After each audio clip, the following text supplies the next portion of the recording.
যদি আপনার নামাজ থাকে পরিত্রাণ পাবেন ইনশাআল্লাহ, পরিত্রাণ পাবেন।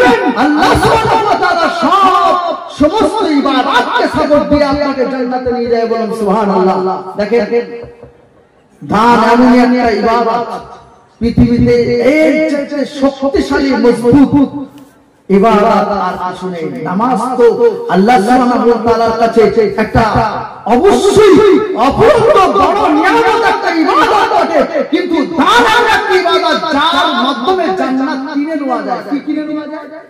নামাজ পড়লে জান্নাত পাওয়া যায়, এটা ঠিক। নামাজ পড়লে জান্নাত পাওয়া যাবে, এটা ঠিক। রোজা করলে জান্নাত পাওয়া যাবে, এটা ঠিক। যাকাত দিলে জান্নাত পাওয়া যাবে, এটা ঠিক। হজ করলে জান্নাত পাওয়া যাবে, এটা ঠিক। কিন্তু দান এমন একটা ইবাদত, আপনি দান করে জান্নাত কিনে নিতে পারবেন। দানের বদৌলতে আপনার আযাব মানে আপাত বিপদ বালা মুসিবত করে সরিয়ে দিতে পারবেন।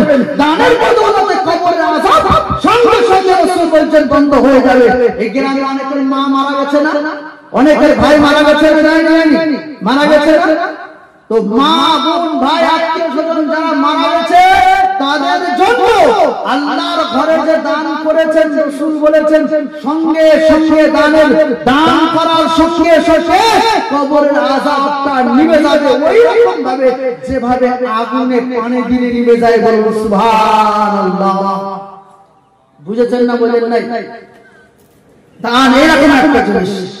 আমি মুসাফির হালাতে আছি, দুটো কথা দুটি হাদিস বলবো, বলে বলে শেষ করব। মসজিদের উদ্দেশ্যে ইনশাআল্লাহ আপনারা যে যা আছেন, যার কাছে যা আছে 50 100 10 20 অবশেষে নিয়ে আসেন মসজিদের জন্য। এক বস্তা করে সিমেন্ট অন্তত দেন, এক বস্তা করে সিমেন্ট, এক ব্যাগ করে সিমেন্ট দেন। হ্যাঁ 200 করে এক ব্যাগ দেন। মা বোনদের উদ্দেশ্যে বলছি, আমার মায়েরা আছেন আলহামদুলিল্লাহ, মায়েরা আমার দেখতে পাচ্ছেন, মুজাহিদের মাধ্যমে দেখছেন আলহামদুলিল্লাহ, সুবহানাল্লাহ। আপনাদের জন্য আমি অনেক ভালো ভালো হাদিস আছে ইনশাআল্লাহ, পরে একটা শুনিয়ে দিয়ে যাব, চিন্তা করতে হবে না। মায়েরা মনে মনে করছে তাই তো ইউনূস মাওলানা সাহেব আসলেন কলকাতায়, কিন্তু আমাদের জন্য কিছু বললেন না। বলবো আপনাদের জন্য খুব সুন্দর একটা হাদিস বলবো, এই হাদিসের উপর শুধু আমল করবেন, আল্লাহ জান্নাত দিয়ে দেবে ইনশাআল্লাহ। তো মায়েদের জন্য বলছি, যদি কেউ মনে করে থাকেন যে এক বস্তা করে সিমেন্ট আজকে লাগবে না, এক ব্যাগ করে সিমেন্ট মসজিদের জন্য দেবেন, একটু দিয়ে যান।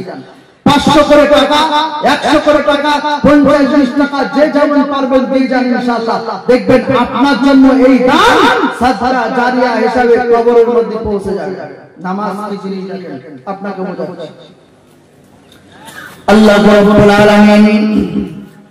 রাব্বুল আলামিন কোরআনুল কারীমের মধ্যে বলেন, ইন্নাস সালাতা তানহা আনিল ফাহশাই ওয়াল মুনকার। পৃথিবীর জমিনে নামাজ এমন একটি ইবাদত, যে ইবাদত আপনার সমস্ত খারাপ কাজ দূরে সরিয়ে দিতে পারে।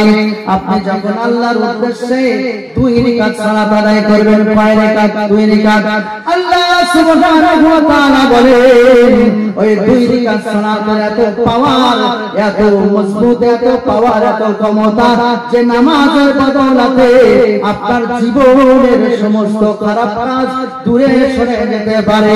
আপনাদেরকে আমি একটু আল্লাহ সুবহানাহু ওয়া তাআলার নবীর হাদিসের দিকে একটু নিয়ে যাব। বিশ্ব নবী আমার মুহাম্মদ রাসূলুল্লাহ সাল্লাল্লাহু আলাইহি ওয়াসাল্লাম বলেছেন, যখন মানুষ মারা যায়, ওই মানুষটাকে যখন কবরস্থ করা হয়, আতাহু মালাকানে ফায়াকুলানে মান রাব্বুকা মা দীনুকা মান নাবিয়্যুকা। ওই মানুষটার কবরে 2 জন ফেরেশতা আসে।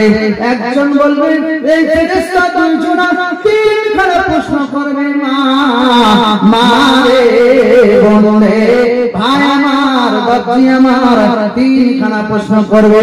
1 নম্বর প্রশ্ন হলো মান রাব্বুকা, তোমার রব কে? মা দীনুকা, তোমার দ্বীন কি? আমার নবীকা, তোমার নবী কে?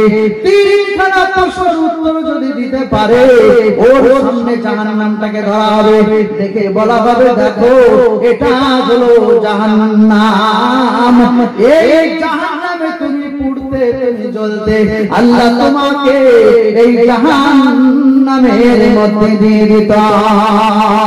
দেবে না, এই যন্ত্র দেবে না, এই যন্ত্র দেবে দেবে না।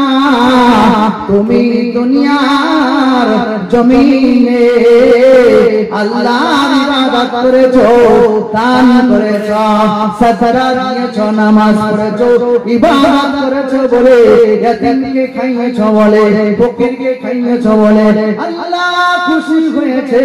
তোমার কবরের মধ্যে প্রশ্নের উত্তরগুলো সহজ করে দিয়েছে। তুমি উত্তর দিয়েছো বলে তোমার জন্য কবরের ঘরটা জান্নাত বানিয়ে দেওয়া হয়েছে।